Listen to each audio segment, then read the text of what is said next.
booliska galmudug gaar ahaan qaybta miina baarista ayaa maanta qarxiyay miina maalin ka hor ay ka soo saareen gudaha magaalada Cadaado ee xarunta baarlamaanka galmudug. miinadan oo ahayd nooca taangiyada kuna aasneed gudaha magaalada Cadaado oo la geliyay xilliyadii dagaaladii sokeeye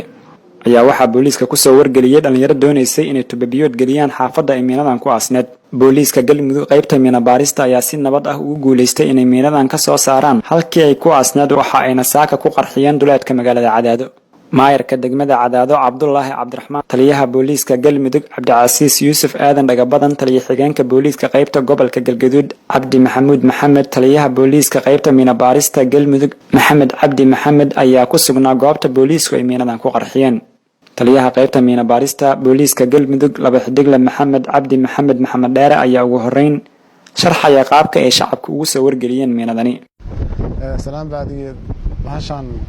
halkan taala ilaahay baan ugu guuleeyay inaan ka badbaadin nafteena iyo nafta ummadda Soomaaliyeed waxayna ay ku jirtay meel wada ah oo ku soo fuushay laamiga marka ilaahay baan hadda iskale aan ummadan ugu badbaadinay anagu nafteena aan iskaga badbaadinay. taliyaha booliska galmudug Cabdicasiis Yuusuf Aadan Dhagabadan ayaa ugu baaqay shacabka inay booliska la shaqeeyaan. miinadan anti taangiga ah oo kor taaganahay waxaa laga soo bixiyay meel laamiga u jirta 3 tilaabo oo magaalada bartamaheeda ah jidka laamiga oo isku xira Soomaaliya oo dhan meel 3 tilaabo u jirta wali wada kale ka leexatay ku jirtay. ilaahay mahadiis wiilal dhalinyaro ah oo tuubo biyood meel ka qodanaya ayaa arkay saraakiisha booliska u soo sheegeen annaguna waxaan u dirnay laanta miina baarista iyo qaraxyada oo horay loo soo tababaray waana ku guulaysteen watan hartaalla way soo bixiyeen waxay meesha ku jirtay qiyaastii ilaa 30 sano. maayarka degmada Cadaado Cabdullaahi Cabdiraxmaan Tootole ayaa ugu horeyn u mahad celiyay shacabkii miinadan ku soo wargeliyay booliska waxa uuna shacabka degmada Cadaado ku booriyay inay booliska si dhow ula shaqeeyaan. dadweynaha waxaan u sheegaynaa miinooyinkan ay waxalaadiya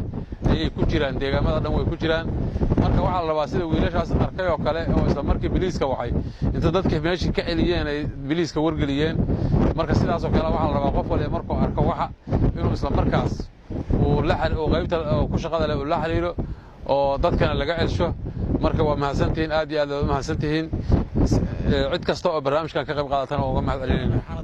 waxyaabaha qarxana meel kasta lagu arko in dadka loo soo sheego lagana fogaado ciidan loo tababaray hadda noo jooga oo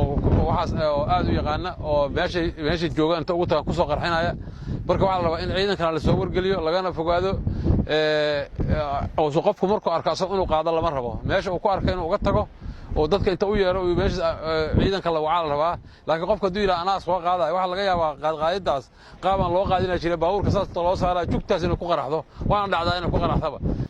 Cabdirasaaq Al Cadaala warbaahinta goobjoog magaalada Cadaado.